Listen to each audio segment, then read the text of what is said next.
Hello and welcome to another Kotlin tutorial. In this tutorial we will be using variables inside our program. So let's go and declare a variable. So we will write var as the keyword var, then the name of the variable, let's say I, then we have to put a full colon and then the type of the variable and then the value that we want to assign to I.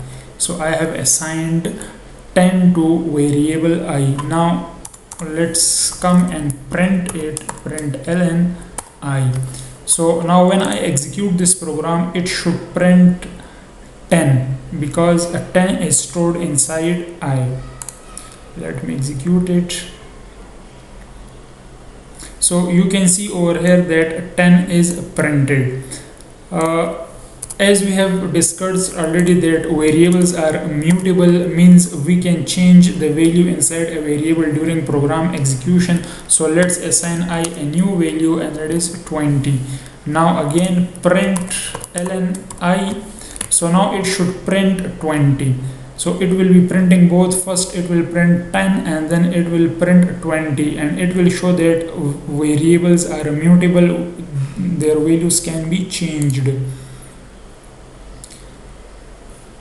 And now you can see that it has printed 10 and then 20, and it shows that variables are mutable.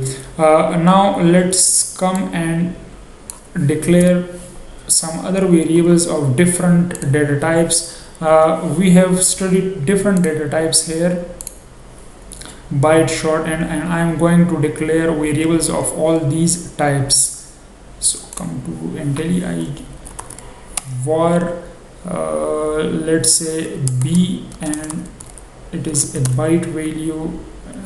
I have assigned 5 var, then short is equal to, let's say, 8.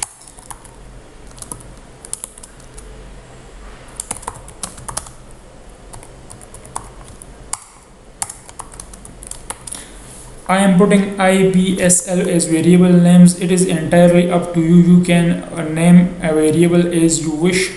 There are no limitation on variable names, but variable names should be meaningful. Here I am writing these as simple. You should not do like this. In meaningful programs we will give meaningful names to variables.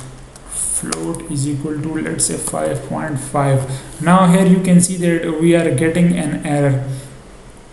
The problem is this: by default 5.5 is considered as a double value and we are assigning it to a float type variable, so we have to put an f along with it. So now it is treated as a float value.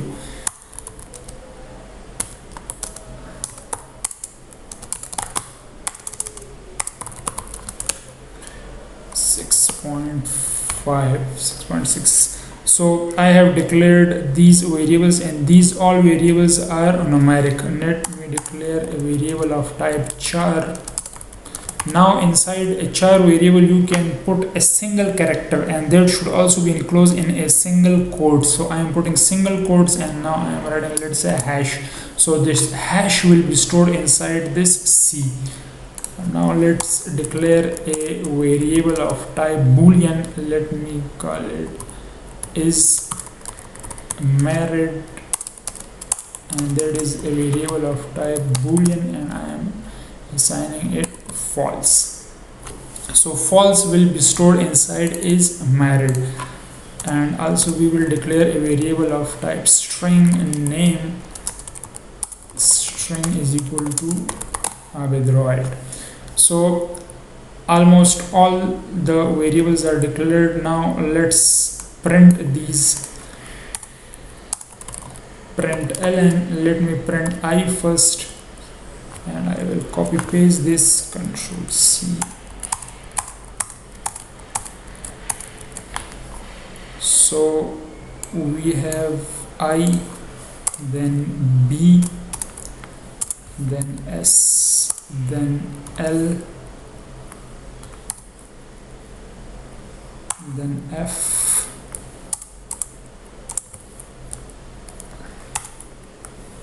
then we have got D, that is for double variable, then we have got C, that is a character type variable, then we have got is married, and that is a boolean type variable, and in the last we have got name, which is a string type variable. Now when I will execute this program, it will print the values that are stored inside those variables. Let me execute the program. You can also execute the program with shift F10 if you are on Windows. So you can see over here that all the values are printed. I will switch it to the right, move to right. So now you can see that inside int we have got 10, then 5, 8, 8, 7, 8. All the values are printed. Now what if I want to print a message like this? Let's say I want to have this output value of I is, let's say, 10. So how will I use print to get such type of a message on the output screen? So for this we have to write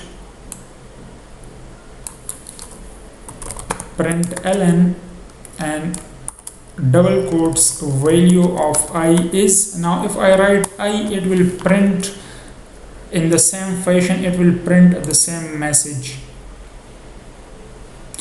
We are getting warnings here because we have declared variables but we haven't used them, so don't worry about these warnings. Look at the output, that is value of I is I, but I don't want this I want the value of this I.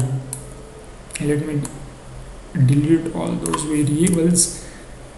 So you can do it in two ways. Either you have to put a $sign with this I. Now this I is recognized as this variable. So now I will execute it again and see the output. A value of I is 10. This $I is accessing the variable I. And another method would be to, let me print in another line, println value of I is, and then after the double quotes you put a plus and then I. This is basically the Java style. This plus is used for concatenation. We are concatenating I with this string, so we will get the same output from both the statements. So it is entirely up to you that what you like and which one you want to use. So these are, we have declared variables, we have initialized them, we have printed them. In the next lecture we will perform some operations, some arithmetic operations on these variables. So stay tuned. If you have any question, kindly ask in the comment section. Thank you for watching.